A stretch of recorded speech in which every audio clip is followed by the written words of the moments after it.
A lot of people have asked me over the years, helping guys quit pornography, what about masturbation? Like, sure, we know pornography is a sin. Is masturbation a sin? And this is a question that not only have tons of people ask me, I've wrestled with myself when I was addicted to pornography. And even after I got clean, I've kind of wondered, okay, porn, sure, not in my life anymore. But what do I do with masturbation? And the reason this is such a challenging subject is because the Bible doesn't actually say, thou shalt not masturbate. Now, the Bible doesn't say thou shalt not watch porn either, but the Bible speaks strictly about sexual immorality and avoiding it, fleeing sexual immorality, as it says in 1 Corinthians 6. So the question here, we know kind of pornography, yeah, that's clearly sexually immoral, but what about masturbation? It kind of seems to fall in this gray zone. And so in today's video, we're going to talk about whether or not masturbation falls in that category of sexual immorality, some specific checklist questions you can answer yourself, and then how you can make a decision about whether or not this is the right thing to do. So let's kick this off with a really interesting question, which is, could you ever go to hell for masturbating, watching pornography, or any other kind of sexual immorality? You know, when 1 Corinthians 6 says that, you know, the sexually immoral, it lists a bunch of people, but it says the sexually immoral will not inherit the kingdom of heaven. But then it goes on to say, such were some of you, but you were washed, you were sanctified, you were justified in the name of the Lord Jesus Christ and by the Spirit of our God. So regardless of what your sexual sin is, if you are a believer, it's not going to stop you from entering the kingdom of heaven and from experiencing eternal life. Period. Let's just establish that. However, we know that as believers, even if we know that, you know, you're going to have sin in your life and that sin doesn't mean that you're going to be damned to hell, we obviously still want to live holy and righteous lives. So it still begs the question, is masturbation sexual immorality? So the second thing I want to say is the fact that you're asking this question, is masturbation a sin, actually reveals just how much you care about walking in integrity, walking in holiness, and your relationship with God. So well done. Well done for being here and for asking this stuff in the first place. It's a really, really good sign. Now, another question that we get asked that kind of parallels this is, hey, in a relationship, how far is too far? Like, where's the line physically? I know that sex is for marriage, but, you know, where exactly is that line? Now, anytime that you ask, what can I get away with? You lost. That's never the question. We should never be asking, can I get away with this? Can I get away with that? Is this okay, even though technically it's a gray area? As believers, we actually want to be really firm on what we will stand for and accept and what we will not. I want you to imagine Steph Curry's got the ball in his hands. He's dribbling the court. Game is on the line. And all he can think about, all he does is he just stands by the out of bounds line and says, man, I hope I don't go out of bounds. I don't go out of bounds. I hope I don't go out of bounds. That would be a complete waste of time and a waste of talent. And it's not the point. The point is to score a bucket, not to make sure you don't go out of bounds. That's the whole point of the game. And in this thing that we call Christianity and living as believers, the concept is literally exactly the same. We're not trying to figure out where the line so we can get as close to them as possible without crossing them. We want to have our eyes on the prize, which is living in integrity, purity, and righteousness. So the better question to ask is, what is sexual morality, or what is God's design for healthy sexual intimacy? And I would say very, very simply, sexual intimacy is designed for a man and a woman expressing their commitment and their love to one another in the context of a marriage. That's the biblical definition of sexual morality or sexual intimacy. And anything that comes outside of that definition is a violation of God's intent. All right, so when we talk about masturbation, let's think about this a little bit, okay? Masturbation is solo intimacy, which is kind of an oxymoron if you really think about it, because there's no real intimacy without another person. So that alone has to raise some flags here. Like, why would this be acceptable if we know that sexual activity in God's eyes is meant to be between a husband and a wife in the context of marriage? As soon as you are alone and experiencing something sexual, it violates that design.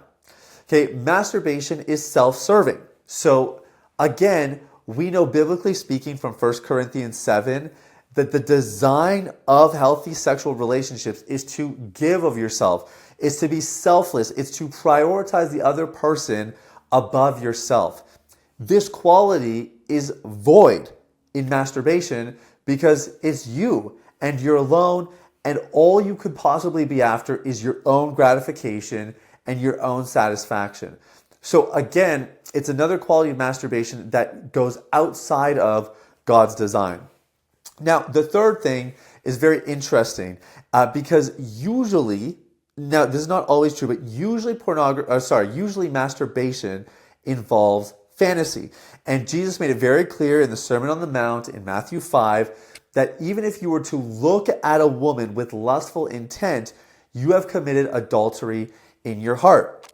And these accessory behaviors that are attached to masturbation are often very dangerous. Usually it's fantasy leads to masturbation, or while you're masturbating, you will fantasize, and that in of itself is lustful, right? That's a problem because you've lusted after someone else based on your own imaginations. But then it can go a step further. Engaging in this habitual, sexually immoral activity can actually lead you to engage in worse behaviors. Maybe watching more extreme pornography, or maybe those thoughts and those fantasies start to become ideas that you want to act on and play out in real life. And that leads to affairs, it leads to fornication, all things that the Bible clearly forbids or speaks against. So let me give you 5 questions that you can ask yourself to evaluate whether or not masturbation is sinful in your life. Now, the first one is really the easiest, is what we were just discussing. Is lust involved? Okay, fantasy or some other kind of lustful behavior or activity. If lust is involved, then you should not be masturbating, period. Second question, is objectification involved? So another question that we then get is, for married couples, is it okay if I fantasize about my wife? And you would think that, again, because God's design is healthy sexual intimacy between a man and a woman in the confines of a marriage, surely fantasizing about my wife is fine, right? Well, why is fantasy a problem in the first place? It's not just that when you fantasize, it's about another woman or that kind of thing. Remember, Jesus didn't say, if you look at a woman who is not your wife with lustful intent, you've committed adultery in your heart. He just simply said, if you look at a woman with lustful intent, then you've committed adultery in your heart. So your wife is not an exception. And the reason is because when you look at someone with lustful intent, you are objectifying them. They become an object of your pleasure. And again, it becomes self-serving. But the point in this case is actually that you're making an object of someone else, even your own wife. So are you objectifying someone as part of your process? If you are, it's a sin. Is it a gateway? Okay, is it a gateway? Is it leading to worse behaviors? Is it leading to other behaviors? Or is it even accessorized with other behaviors like viewing pornography? Another telltale sign that this is a problematic behavior. Number 4, maybe the hardest question you need to ask yourself. Are you addicted? Okay, how often are you doing this? How long can you go without it? What's the intensity of it? How much do you plan and structure your days around it? How much do you think about it? How much do you look forward to it? Are you addicted? Because if there's any kind of compulsion or addictive tendency, and it doesn't really matter what we're talking about, it's sinful. It's going to be harmful for you, and it's going to work against God's purposes in your life. And maybe the most important question that you're going to get today, is it best practice? Now, what do I mean by that? If you look a little bit deeper at why you masturbate, let me give you this question. What is masturbation providing me? So for me, when I was addicted to pornography and masturbating, masturbation gave me a sense of relief. It helped me de-stress. And occasionally, it kind of gave me a sense of feeling control in my life.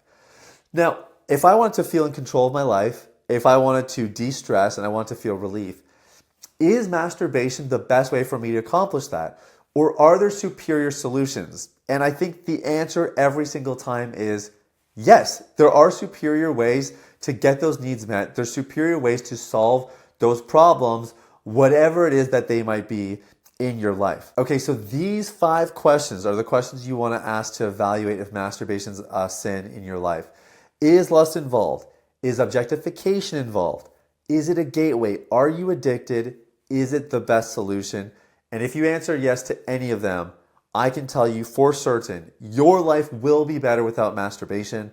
I've been clean since 2016 of both pornography and masturbation, and I can tell you everything in my life is better, including the sex life in my marriage. It is literally tenfold of what it would be if I was still masturbating, even if it was just infrequent every once in a while. And for me personally, and with all the guys I've worked with over the years, I can say with pretty good confidence that masturbation is a sin. Masturbation should be avoided. And if you avoid it, you are much more likely to live a life of integrity, a life of purity, and a life of freedom. So if you're struggling with issues like this and maybe you want some more help, you want some more guidance, you want some more support, I'd love to be part of your journey. You can check out my website, sathiasam.com, SATHIYASAM.com. We'll put the link in the description as well, and I'll see you over there. Hey, thank you so much for watching. Make sure that you like and subscribe. And if you really did enjoy this content, I know you're gonna enjoy this video. Make sure you check it out. I'll see you in the next one.